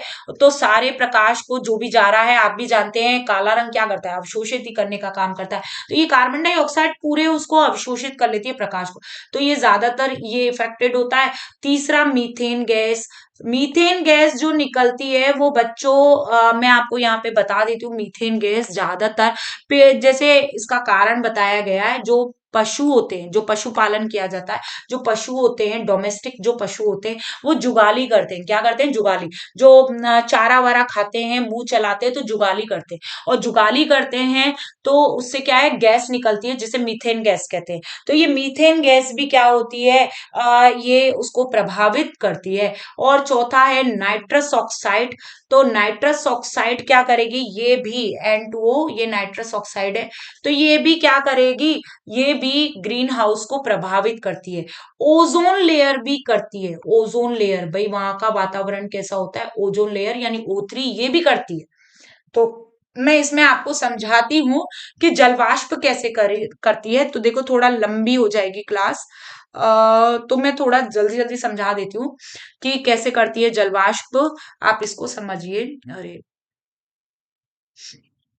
यहाँ पे जलवाष्प कैसे करती है, आप भी जानते हैं जलवाष्प क्या होता है। जैसे कि पानी है, समुद्र में पानी है, और ये क्या हो रहा है, हीट हो रहा है, मतलब गर्म हो रहा है, और गर्म होके क्या है, भाप बन रहा है। और भाप, और वायु में क्या है, वायु में हवा है और धूल के कण है। उन धूल के कणों में ये पानी क्या होता है, बैठ जाता है, पानी जाके उसमें ये हवा बैठ जाता है। अब ये क्या हो रहा है, इसी प्रकार से यानी हवा के कणों को भी ये क्या कर रहा है, अवशोषित कर रहा है। तो जैसे ही प्रकाश धरती पर आता है, इधर जाता है, तो क्या करता है, ये जो जल जल की जो बूंदे हैं, ये जो कण है, ये क्या कर लेते हैं, प्रकाश को अवशोषित कर लेते हैं, ये वातावरण में नहीं जाने देते, तो हीट को बढ़ा देते हैं। हीट को क्या कर देते हैं, बढ़ा देते हैं, गर्मी को बढ़ा देते हैं। तो वो भी कारण जलवाष्प भी क्या हो गया, जलवाष्प भी एक कारण हो गया, ग्रीन हाउस मतलब गैसेस हुआ। ठीक है। और बात गैस की हो रही है, तो आप इधर समझिए, मैंने आपको ये गैसेस लिखा दिए, carbon dioxide, methane, nitrous oxide, NO2 N2O क्या है, नाइट्रस ऑक्साइड। तो देखिए यहाँ पे नाइट्रोजन तथा कार्बन डाइऑक्साइड, कार्बन डाइऑक्साइड तो है पर नाइट्रोजन नहीं है, तो ये ऑप्शन नहीं होगा। ऑक्सीजन नहीं होता है, ऑक्सीजन गैस नहीं होती है जो हमारे लिए वो करे। मीथेन है पर लेकिन वो नहीं है, तो ये ऑप्शन भी नहीं होगा। देखिए थर्ड वाला, मीथेन और नाइट्रस ऑक्साइड, यानी मीथेन भी आ गया और नाइट्रस ऑक्साइड भी आ गया। तो हमारा सही जो आंसर होगा वो बच्चों क्या होगा, थर्ड नंबर का। क्या होगा, थर्ड नंबर का। आपको ये अच्छे से समझ में आ गया होगा, थर्ड नंबर का हमारा क्या होगा, सही आंसर होगा। चलिए नेक्स्ट पे चलते हैं। नेक्स्ट 43, थोड़ा लंबी क्लास हो रही है, तो देख लीजिए साइंस की। 11 मई को पेपर है, तो साइंस के कैसे कैसे क्वेश्चन आते हैं, आपको सरल लग रहे होंगे, क्वेश्चन इतने टफ नहीं है। NMMS की जिन बच्चों ने तैयारी की है उनके लिए बहुत ही, उनको सही लग रहा होगा कि बिल्कुल देखो हमारी तैयारी वाले ही क्वेश्चंस हैं। तो देखिए, फसल, रबी की फसल का उदाहरण नहीं है, वो ऑप्शन दे रखे हैं, गेहूं, चना, अलसी, सोयाबीन। अब बच्चों जो गेहूं, चना, सोयाबीन, जो अलसी है, ये जो फसल होती है, वो मैं यहाँ पे थोड़ा सा बता देती हूँ। खरीफ की फसल, खरीफ की फसल, रबी की फसल, रबी जो अभी जो उग रही है वो रबी की फसल है। ठीक है, रबी की फसल। अरे जस्ट अ मिनट, ये रबी की फसल। ठीक है, रबी की फसल यहाँ पे।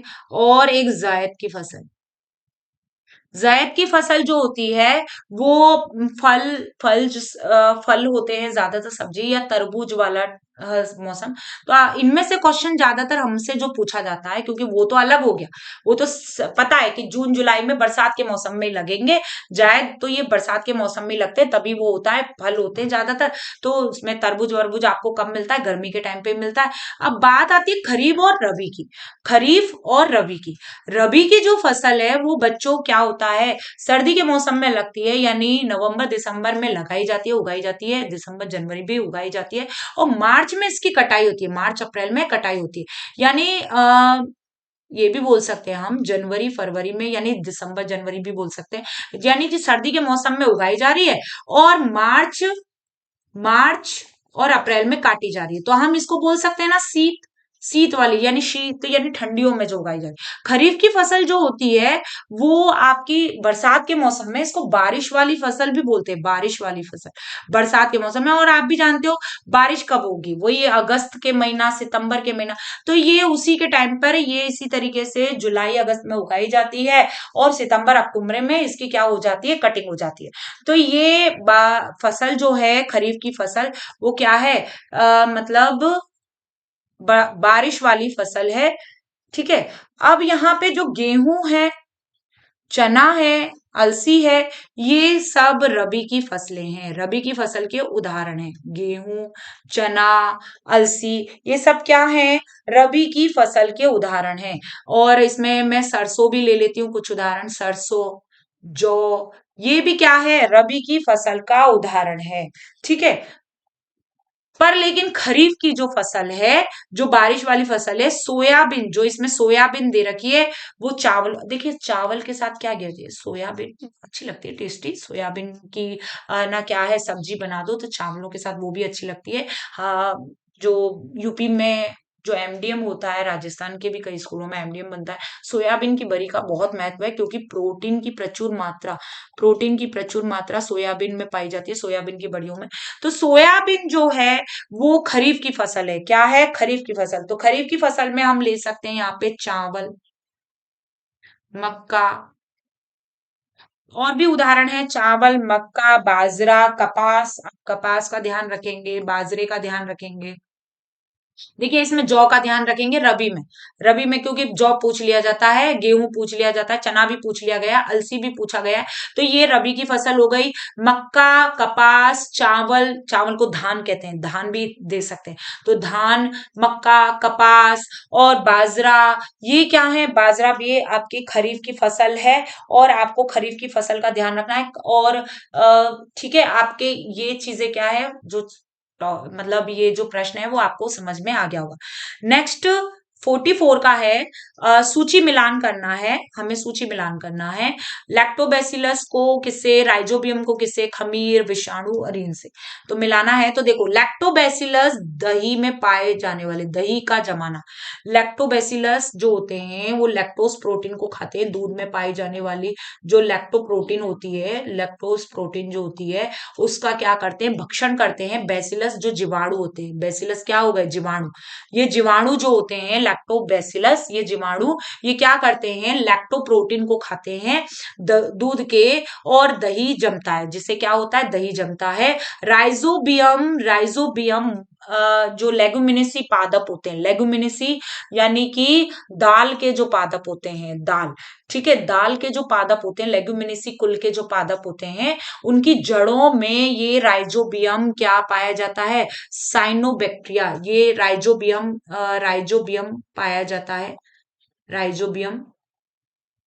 ठीक है, ये जीवाणु है राइजोबियम, है ना, साइनोबैक्टीरिया जीवाणु होते हैं, राइजोबियम जीवाणु है, और ये पाया जाता है, और ये क्या करता है, नाइट्रोजन स्थिरीकरण का क्या है, कार्य करता है। आपको इसका ध्यान रखना है। देखो एक मैं एक चीज यहाँ पे बता दूं, नाइट्रोजन जो वातावरण में सबसे ज्यादा मिलती है, हमारे वायुमंडल में 78% मिलती है, पर पेड़ पौधे इसको डायरेक्ट नहीं ले सकते। और जिन पौधों को प्रोटीन की मात्रा जिनमें ज्यादा होती है, आप जानते हैं दालों में 20% प्रोटीन की मात्रा होती है, यानी अत्यधिक प्रोटीन की जरूरत होती है बनाने के लिए, मतलब दालों के पौधों में। तो 20% प्रोटीन की मात्रा की पूर्ति के लिए उनको नाइट्रोजन की जरूरत होगी, तो पेड़ पौधे डायरेक्ट नाइट्रोजन नहीं लेंगे, वो जल में घुली हुई और जड़ों के द्वारा लेंगे, जड़ों के द्वारा अवशोषित करते हैं और नाइट्रोजन को घुली हुई। तो ये है ना, जो आपकी नाइट्रोजन को लेते हैं जब वो जड़ों में, जैसे ऑक्सीजन को तो डायरेक्ट CO2 पादप के जो स्टोमेटा पाए जाते हैं, पत्तियों पे जो रंध्र पाए जाते हैं, उससे ले लेते हैं, वो ऑक्सीजन को बाहर निकाल देते हैं, CO2 को ले लेते हैं, पर लेकिन नाइट्रोजन को नहीं लेंगे। तो नाइट्रोजन स्थिरीकरण के द्वारा प्राप्त होगा।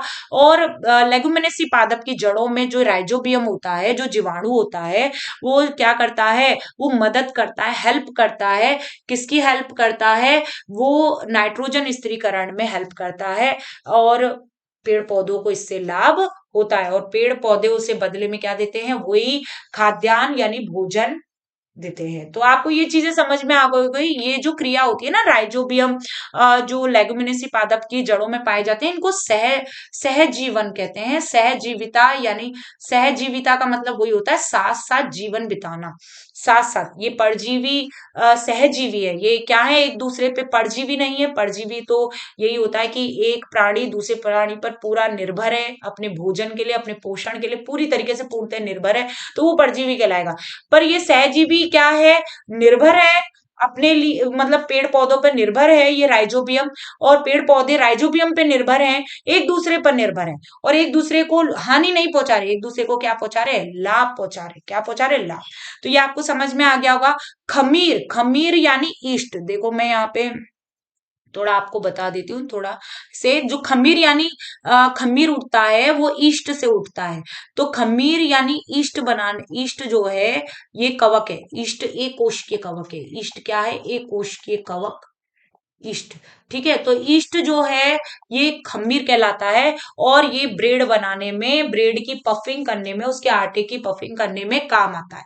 विषाणु जो सजीव और निर्जीव के बीच की संयोजक कड़ी है, बाहरी वातावरण में निर्जीव रहते हैं और जैसे ही सजीव कोशिका के संपर्क में आते हैं तो सजीव हो जाते हैं, लाइव हो जाते हैं। तो जो विषाणु होते हैं वो HIV वायरस से एड्स होता है, HIV वायरस।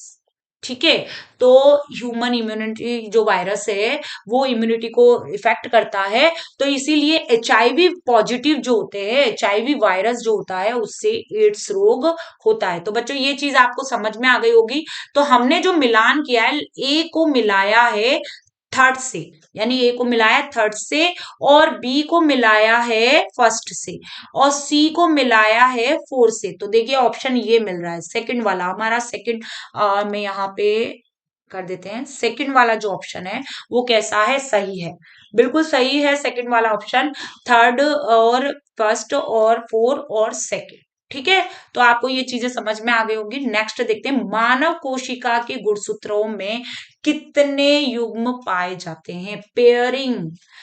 तो यहाँ पे मानव जो कोशिका होती है, मानव कोशिका, यहाँ पे मैं आपको बता देती हूँ, जो मानव कोशिका होती है वो, उसमें जो गुणसूत्र पाए जाते हैं वो 46 पाए जाते हैं। 46, यानी कि ये पूरा 46 गुणसूत्र हैं। और पेयरिंग में बात करें तो 23 समझ में आ गया होगा आपको कि पेयरिंग में अगर हम बात करें तो 23 जो 23 जो है इसमें भी अगर आपको मैं बताऊं 23 पेयरिंग होता है। तो मैं यहाँ पे 23 में बता देती हूँ, दूसरा 23 तो आप समझ ही जाओगे। जो 23 है उस पेयरिंग में 22 गुणसूत्र जो होते हैं बच्चों, ध्यान रखना है, 22 जो पेयरिंग वाले यानी युग्म, 22 युग्म जो होते हैं वो अलिंग होते हैं, यानी लिंग का निर्धारण नहीं करते, अलिंग गुणसूत्र होते हैं। और जो दो, मतलब दो गुणसूत्र यानी कि एक पेयर, एक युग्म, ठीक है, एक जो युग्म होता है, युग्म वो क्या करता है? लिंग गुणसूत्र होता है। वो कैसा होता है? लिंग, यानी फीमेल में XX और मेल में XY। फीमेल में क्या होगा? फीमेल में XX। ठीक है, इस चीज को आपको ध्यान रखना है कि फीमेल जो है वो XX और XY किसमें होगा? XY जो होगा वो किसमें होगा? मेल में। किसमें? मेल में। तो बताइए आपको ये चीजें समझ में आ गई होंगी। देखिए आपको ध्यान रखना है XY, ठीक है, वो होगा मेल में। तो ये युग्म कितने होते हैं आपको समझ में आ गया है? 23 युग्म। कितने होते हैं? 23। तो मानव कोशिका में गुणसूत्रों में 23 गुणसूत्र यानी 23 जोड़े मिलते हैं। मैंने आपको ये चीज समझा दी है। आपको क्लास कैसी लग रही है ये भी कमेंट करिए। क्लास थोड़ी लंबी हो रही है ये ठीक है, मान लिया, बट लेकिन आपको ये समझ में आ रहे हैं कि क्वेश्चंस ज्यादा टफ नहीं है, अच्छे क्वेश्चंस हैं, आपको ये समझ में आ रहा होगा। ठीक है, अब हमारा कंप्लीट होने वाला 20 क्वेश्चन आते हैं साइंस के। अस्पर्शी बल का उदाहरण। अस्पर्शी, अब मैं यहाँ पे बल, बल क्या है बल के बारे में आपको बता देती हूँ। नेक्स्ट है, आपको उसका आंसर समझ में आ गया होगा, पहले वाले का 23 आंसर था। अब देखिए यहाँ पे बल, बल जो होता है या तो धक्का देना, किसी वस्तु को आप धक्का दे रहे हो या खींच रहे हो, यानी खींचना और धक्का देना क्या कहलाता है? बल। यानी आप बाहरी रूप से क्या कर रहे हो, वस्तु पर क्या देते हैं? धक्का देते हैं या खींचते हैं, तो वो बल के द्वारा होता है, बल दिया गया है। तो बल जो होता है वो दो तरीके का होता है, दो प्रकार का बल होता है। पहला बल जो होता है वो होता है स्पर्शी, स्पर्श करने वाला, तो स्पर्शी कहलाएगा। ठीक है, और दूसरा मैं यहाँ पे इसको बना देती हूँ, जस्ट मिनट, स्पर्शी। ठीक है, और सेकंड जो होगा वो क्या होगा? अस्पर्शी। ये आपको समझ में आ गया होगा। अब मैं यहाँ पे जो उदाहरण है ये दे रखे हैं, जैसे बाल्टी उठाने के लिए किसी व्यक्ति द्वारा लगाया बल। आप भी जानते हो बाल्टी उठाने के लिए हम स्पर्श करेंगे बाल्टी को, बाल्टी को क्या करेंगे, स्पर्श। तो पहला जो ऑप्शन है वो स्पर्शी बल का है। कैसा है, स्पर्शी बल का। ये आपको समझ में आ गया होगा। किसी रुकी हुई कार को धक्का लगाना, यानी हम धक्का लगाते हैं तो कार को स्पर्श करते हैं। क्या करते हैं, स्पर्श। तो ये भी स्पर्शी बल में आ गया। यानी बाल्टी को क्या कर रहे हैं, उठा रहे हैं तो स्पर्शी बल में, धक्का लगा रहे कार को तो स्पर्शी बल में। चुंबक द्वारा लगाया गया बल, हाँ बच्चों, तो चुंबक द्वारा लगाया गया जो बल होता है वो अस्पर्शी होता है। क्यों होता है, यानी हमारा जो थर्ड ऑप्शन है वो सही है। थर्ड ऑप्शन हमारा क्या है, सही है। चुंबक को जो मतलब मतलब लोहे की छिलन या उन पे लग रहा है तो उसको क्या है, पास लाने की जरूरत नहीं होती है। कभी ये प्रयोग आप करके देख लेना, हल्का सा घुमाया आपने उसके तो लोहा क्या होगा, चिपक जाएगा, तुरंत चिपक जाएगा। तो चुंबक द्वारा लगाया गया बल, उसके लिए स्पर्श करने की जरूरत नहीं होती है। थोड़े ही दूरी से ही वो अपने आकर्षण से लोहे को क्या कर लेता है, खींच लेता है अपनी ओर। उसी प्रकार से हम पृथ्वी पर टिके हुए हैं तो पृथ्वी में भी एक चुंबक है, बहुत बड़ी चुंबक है पृथ्वी हमारी, और उस चुंबक का नाम, उस जो बल है, जिस बल की वजह से हम टिके हुए पृथ्वी पर, उसका नाम गुरुत्वाकर्षण बल है। तो ये भी एक क्या है, अस्पर्शी बल है।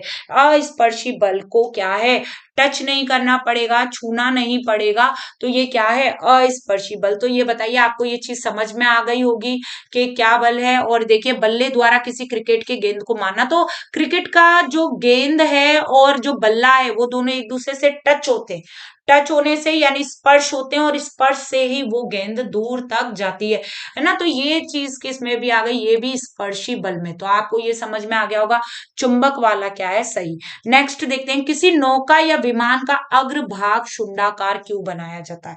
तो देखिए, मैं इसको समझाने के लिए मैं आपको एक और चीज बता दूं कि ये जो अग्रभाग है हम क्यों बनाते हैं, तो वो हम मछली को देख के, भाई मछली, मछली पानी में आसानी से तैर पाती है क्योंकि उसका भी अग्रभाग कैसा होता है, शुंडाकार होता है। ये मछली है, शुंडाकार होता है। और वो क्यों हो रहा है, एकदम इस तरीके से, इस तरीके से। तो आपने देखा होगा कि नाव की भी आकृति कुछ इस तरीके से बनाई जाती है, ठीक है, इस तरीके से।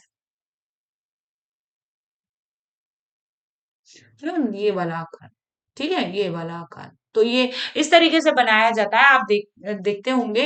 तो ऐसा सुंडाकार क्यों बनाया जाता है, क्योंकि देखो पानी के अंदर तो जो धारा रेखित शरीर होता है इनका, मछलियों का, तो वो क्या करता है, पानी को काट सके।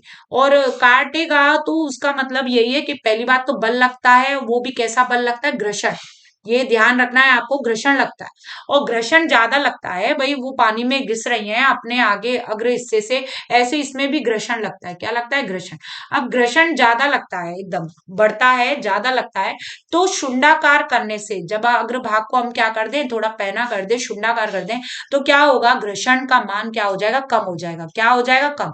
तो हमारा जो सही आंसर होगा वो फर्स्ट होगा, घर्षण को कम करता है। जो विमान का जो नौका या विमान का जो आगे का जो भाग होता है वो घर्षण को क्या करता है, कम करता है। चाहे वो ऊपर की तरफ हवा का घर्षण हो, चाहे वो पानी के।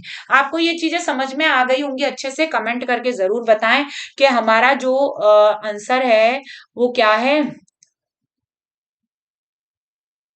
जो क्वेश्चन 47 तक आपको समझ में आ गए होंगे। अब 48 देखते हैं, पैट, पीईटी, पैट।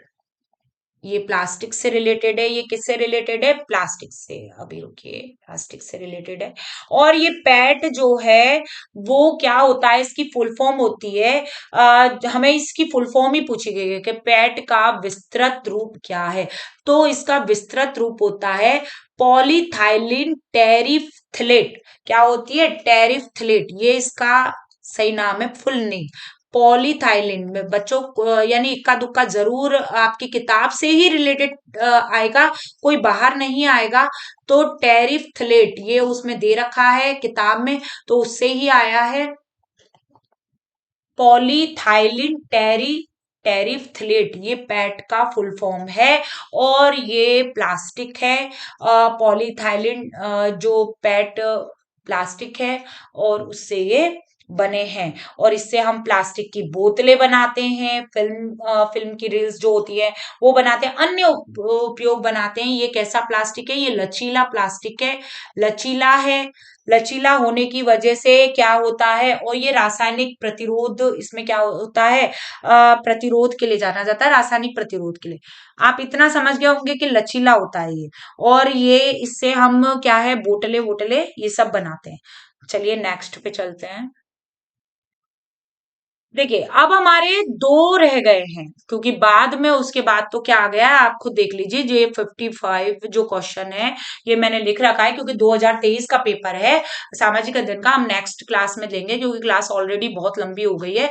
आप देखिए 49 जो है, 49 जो क्वेश्चन है वो मैं पढ़ देती हूँ। जो मैं 51 का बता रही हूँ, 51 से यहाँ से स्टार्ट एसएसटी हो गई है, क्या हो गई एसएसटी। तो जो 20 क्वेश्चन है 31 से लेके हम यहाँ 50 तक, जो 20 क्वेश्चन है वो साइंस के। तांबे के बर्तनों का लंबे समय तक आर्द्र हवा में खुला रखने पर उन पर जमने वाली हल्के रंग की परत निम्न में से क्या बनने के कारण होती है? बात हो रही है तांबे के बर्तन की, यानी तांबा एक धातु है, और तांबे का बर्तन अगर लगातार किसमें रखा रहे, हवा के, यानी कि नमी नमी वाली हवा के उसमें रखा रहे, तो उस पर क्या है, उस पर भी क्या लग जाएगी बच्चों, जंग लग जाएगी। और वो जंग क्या कहलाएगी ये आपको ध्यान रखना है, क्योंकि जंग जो है वो आपकी क्या है, जो जंग लग रही है वो नमी की वजह से लग रही है, ठीक है। और वो क्या रूप होगी तो मैं यहाँ पे बता देती हूँ। तांबे का जो प्रतीक होता है वो सीयू होता है, क्या होता है, कॉपर, सीयू, सीयू, ठीक है। और ये जो कॉपर होता है वो जल से जब क्रिया करता है तो कॉपर हाइड्रोक्साइड बनाता है, क्या बनाता है, कॉपर हाइड्रोक्साइड बनाता है। तो ये जो परत होती है वो कॉपर हाइड्रोक्साइड, और भारी वातावरण में, इसमें बोला ना आर्द्र हवा, तो हवा में आपको आर्द्र है तो नमी मिल रही है पहली बात तो, यानी आपको जल भी मिल रहा है आर्द्र, H2O। तो H2O से मिलकर क्या बना, कॉपर हाइड्रोक्साइड। और हवा में क्या है आपकी, कार्बन डाइऑक्साइड भी है, तो कार्बन डाइऑक्साइड से क्या बना, कॉपर कार्बोनेट। बताइए ये चीज आपको ढंग से समझ में आ गई, ठीक है। तो ये थर्ड वाला जो ऑप्शन है वो हमारा क्या है, सही है। और ये बिल्कुल सही है, जो उसकी ऑक्सीजन है हवा की, और जो नमी है उससे वो क्रिया कर रहा है। अब लास्ट हमारा देखेंगे 50वां, निम्नलिखित में से अनवीकरणीय प्राकृतिक स्रोत का चयन करिए। देखिए हमारी बुक्स में इससे रिलेटेड बहुत सारे जो भी है ना सारे कवर कर रहे हैं हमारी बुक में, ये सारे के सारे ऑप्शंस के। तो आप उसको ले लीजिए, फ्लिपकार्ट पे भी है, अमेजोन पे भी है, और आपकी बहुत अच्छी तैयारी हो जाएगी 1 महीने के लिए। निम्नलिखित में से अनवीकरणीय प्राकृतिक संसाधनों का चयन करें। हवा, कोयला, पेट्रोलियम और वन। बात करते हैं प्राकृतिक संसाधन कितने प्रकार के होते हैं, तो 2 प्रकार के होते हैं बच्चों, एक तो अनवीकरणीय, चलिए यहाँ पे यही लिख लेते हैं सबसे पहले, और दूसरा है नवीकरणीय। अनवीकरणीय और दूसरा क्या है, नवीकरणीय। अनवीकरणीय वे संसाधन होते हैं जो हम क्या है, जो जिनको हम क्या है दोबारा मतलब निर्मित नहीं कर सकते। समझ में आ रहा है, जिनका हम ये मतलब सीमित हैं, और जिनका हम बार बार दोहन करने पर ये क्या हो जाएंगे, समाप्त हो जाएंगे, एक दिन क्या हो जाएंगे, समाप्त हो जाएंगे। अगर हम इनका बार बार दोहन करेंगे, बार बार इनको प्रयोग में लाएंगे, दोहन करेंगे, तो क्या हो जाएंगे, ये समाप्त हो जाएंगे एक दिन। और सीमित है, ये लिमिट है इनकी। और ये जो अनवीकरणीय है इसमें आप भी जानते हो कोयला भी समाप्त हो जाएगा, पेट्रोल भी समाप्त हो जाएगा। अब वन का है तो वन पेड़ पौधों से मिले, तो पेड़ पौधों का भी अगर बार बार आप यूज करोगे, सोच के देखिए, बार बार यूज करोगे, ये भी एक सीमित है। आप ढेर सारे पेड़ पे पेड़ लगा रहे तो उनकी सीमित जो लिमिट है वो क्या हो रहा है, वो बढ़ रहा है, मतलब है ना, ना अब बहुत सारे पेड़, पर लेकिन अगर पेड़ ही नहीं लगा रहे हो, जैसे मान लीजिए 5 पेड़ ही लगा रखे हैं और उन्हें आप काटो, तो वो एक दिन कट जाएंगे और पेड़ नहीं बचेंगे। पृथ्वी पर क्या है, पेड़ भी नहीं बचेंगे, तो वो भी क्या हो गए, एक सीमित साधन हो गए, अनवीकरणीय प्राकृतिक स्रोत हो गए। तो बताइए बच्चों, ये आपको समझ में आ गया होगा कि अनवीकरणीय स्रोत वन भी है, पर जो हवा है, हवा, हमारा जो सही आंसर है ना, वो सही आंसर की बात जो हम कर रहे हैं, सही आंसर है हवा। जो हवा है हमारा, वो प्राकृतिक संसाधनों, कैसा प्राकृतिक संसाधन है वो, अन सॉरी, इसमें जो क्वेश्चन बोला गया है, अनवीकरणीय प्राकृतिक संसाधनों का चयन करें।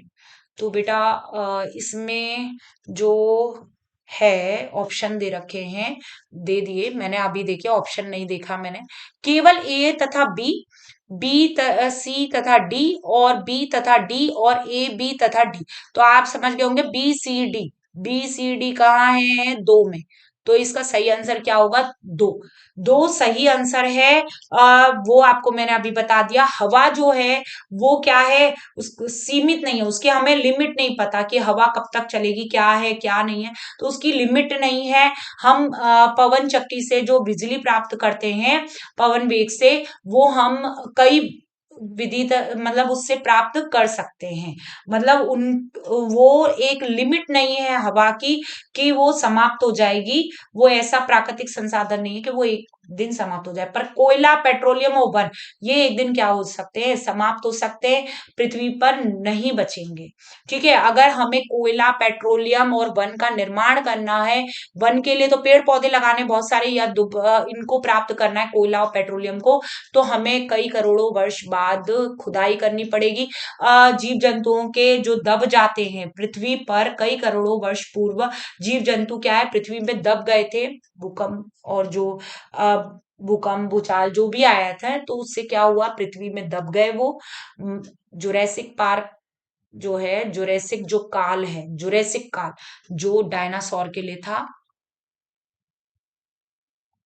तो उस समय बड़े बड़े पेड़ पौधे थे, बहुत जीव जंतु थे, वो सब क्या है, पृथ्वी में ऐसे दब गए, तो कई करोड़ों वर्ष बाद वो उच्च दाब, किसका ध्यान रखना है, उच्च दाब और ताप की वजह से, दाब भी और ताप भी, उसकी वजह से क्या हो गए, वो दब गए, और दबने की वजह से वहां पर ज्यादा दाब हुआ, उस पे क्या बोलते हैं, ज्यादा दाब और ताप से उन्होंने एक रूप उनका परिवर्तित हो गया, कोयला और पेट्रोलियम में वो बदल गए।